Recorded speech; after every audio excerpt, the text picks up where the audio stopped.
দেখো টাটকা মাছ একদম পুকুরের জ্যান্ত। কি এনেছো? এই যে মাছ আছে টাটকা একদম পুকুরের কই মাছ। কই মাছ? আজকেও কই মাছ? হ্যাঁ কতগুলো গো? অনেকগুলো তো। হ্যাঁ অনেকগুলোই আছে। ঢেলে দেবো নিচে, দেখবো কত দূর যায়। দেখো দেখি ঢেলে দি। তুমি ঢেলে দাও। ওরে বাবু পড়েই তো এ মা, লাফ দিয়ে পড়ে যাচ্ছে। হ্যাঁ লাফ দিয়ে পড়ে যাচ্ছে। ওরে বাপরে,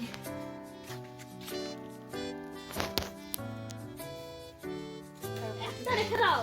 রেখে দিয়ে কি হবে? রেখে দিয়ে আমি পুষবো না। পুষবি? ওটা ডিম দেবে দিয়ে আরো হবে। বাবারে জ্যান্ত একবারে হাঁটছে, দেখো কিরকম ওই ঝুড়ির থেকে লাফ দিয়ে পড়ে যাচ্ছে।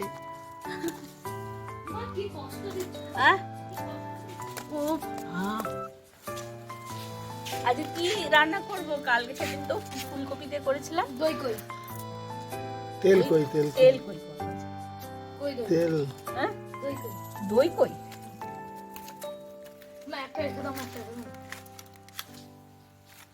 চলো কাটি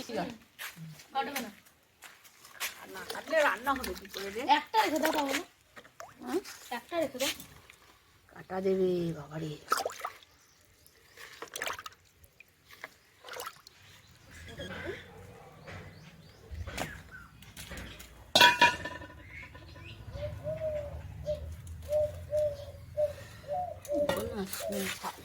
এরকম বেয়ে উঠছে, ছাই দিই নাহলে পিছলে যাবে। দেখেছ এরকম।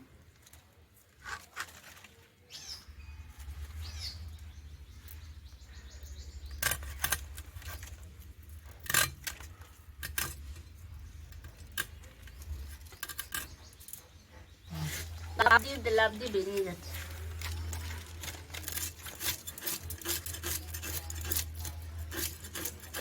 কই তেল খেতে কিন্তু খুব ভালো লাগে, টেস্ট। আজকে তেল কই করব। শুকনো লঙ্কা দিয়ে ভালো করে মশলা বেটে সুন্দর করে বানাবো। আগের দিন ফুলকপি দিয়ে রান্না করেছিলাম, আগের দিনেরটাও ভালো লেগেছে। বেরিয়ে যাচ্ছে হাত থেকে।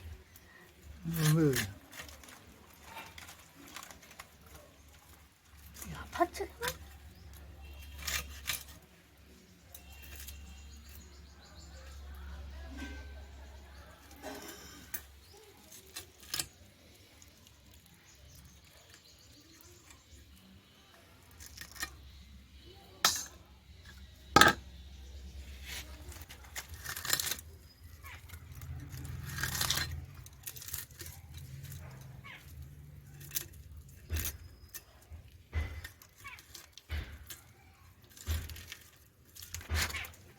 বেরিয়ে যাচ্ছে হাত থেকে, এমন ঝটকা দিচ্ছে যে বেরিয়ে যাচ্ছে।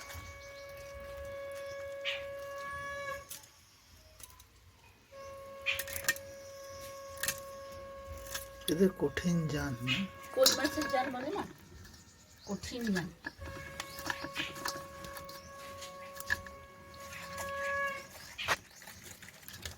উপর দিকে উঠছে, এই দেখো। কই মাছ সবসময় উপর দিকে ওঠার চেষ্টা করে, মানে ওই যে এই যে ওদের এই পাখনাটা আছে না, এটা খুব ধার। আগের দিনে তো আমার কত জায়গায় হাত কেটে গেছে। হ্যাঁ একটু ছাই দিয়ে নি, তাহলে পিছলাবে না।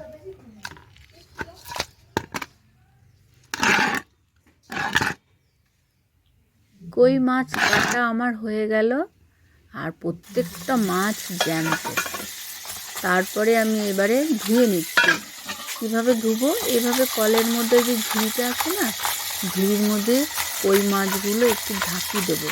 এরকম করে খলবলিয়ে ঢাকি দিলে এই গায়ে যে শ্যাওলা শ্যাওলা থাকে, একটু ল্যালচালানি, সেগুলো এই ঝুড়ির গায়ে যে খসখসা স্টেপ বাই স্টেপ যে একটা খসখসে ভাব থাকে, সেইটার জন্য তাড়াতাড়ি আমার ধোয়াও হয়ে যাচ্ছে।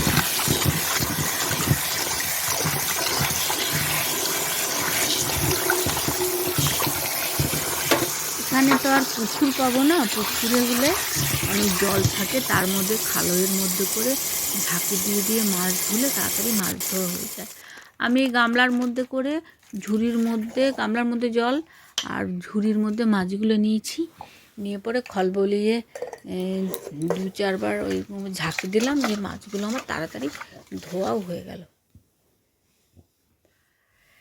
দিয়ে নিয়ে পরে এবার এলাম, মাছগুলোকে নুন হলুদ মাখিয়ে কিছুক্ষণ রাখবো, তারপরে যাব রান্নাঘরে। মশলা করা হয়নি, তারপরে যাই চলো মশলা করব। মশলা বলতে শিলনোড়াতে বাটবো। কই তেলের জন্য মশলা করতে হবে, শিলনোড়ায় মশলা বাটবো আজকে। গুঁড়ো মশলায় রান্না করলে অত টেস্ট হয় না, বাটা মশলায় রান্না করলে বেশি টেস্ট হয়। তো নিয়েছি শুকনো লঙ্কা, একদম লাল লাল টকটকে লাল লাল শুকনো লঙ্কা নিয়েছি, প্রায় 20টা মতো হবে। দেখো কতগুলো আছে, 2, 4, 6, 8, 10, 12, প্রায় 15 থেকে 20টা হবে। তো মশলার সঙ্গে এই লঙ্কাটার সঙ্গে একটুখানি আদা নিয়ে নিলাম, নিয়ে পরে বেটে নিলাম। লঙ্কার সাথে একটু আদা নিয়েছি, নিয়ে পরে বাটছি, বেটে নিই। আর বাটা মশলায় খেতে খুব টেস্ট হয়, বুঝলো তো। গুঁড়ো মশলাতে তো গুঁড়ি গুঁড়ি থাকে, ওগুলো তো মেশিনে ভালো করে পেস্ট করে না। আর শিলনোড়ায় বাটি যখন আমি, বাটাটা প্লেন হয় আর রান্নার স্বাদটা দ্বিগুণ বেড়ে যায়। তো এইভাবে রান্না করলে না ওই তেল অপূর্ব হয় যাকে বলে। আর লঙ্কা দেখো তো, অনেকগুলো লঙ্কা নিয়েছি, শুকনো লঙ্কা। তো বাটা আমার হয়ে গেল, এবার কাটিয়ে নিয়ে তুলে নেবো, বাটিতে তুলে নেবো। নিয়ে পরে চলো রান্নাঘরে যাই।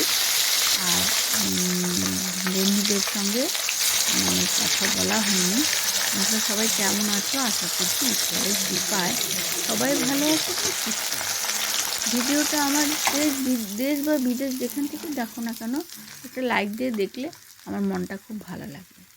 তো যাই হোক, এবারে আমি কড়াই একটু সর্ষের তেল দিয়ে দিলাম। আর এই রান্নাটা না সর্ষের তেলে রান্না করলে বেশি টেস্ট হয়, সাদা তেলেও করা যায়, কিন্তু আমি বেশিরভাগ রান্নাবাড়াগুলো সর্ষের তেলেই করি, একদম খাঁটি সর্ষের তেল। আমাদের সেই ঘানি আছে না, আমরা এই ঘানি ওখান থেকে নিয়ে আসে, প্রতি মাসেই সর্ষের তেল নিয়ে আসে ঘানি থেকে, একদম ঘানি থেকে। তো যাই হোক, এই রান্না করছি। এবার মাছগুলো হালকা ফুলকা ভেজে নেবো, বেশি ভাজলে কড়া করে ভাজলে না মাছটা খেতে ভালো লাগে না, হালকা করে ভাজবো। হালকা করে সব মাছগুলো আমি ভেজে নিলাম। আর এদিকে মশলা করে নিয়েছি আগেই, দেখাচ্ছি তোমাদের।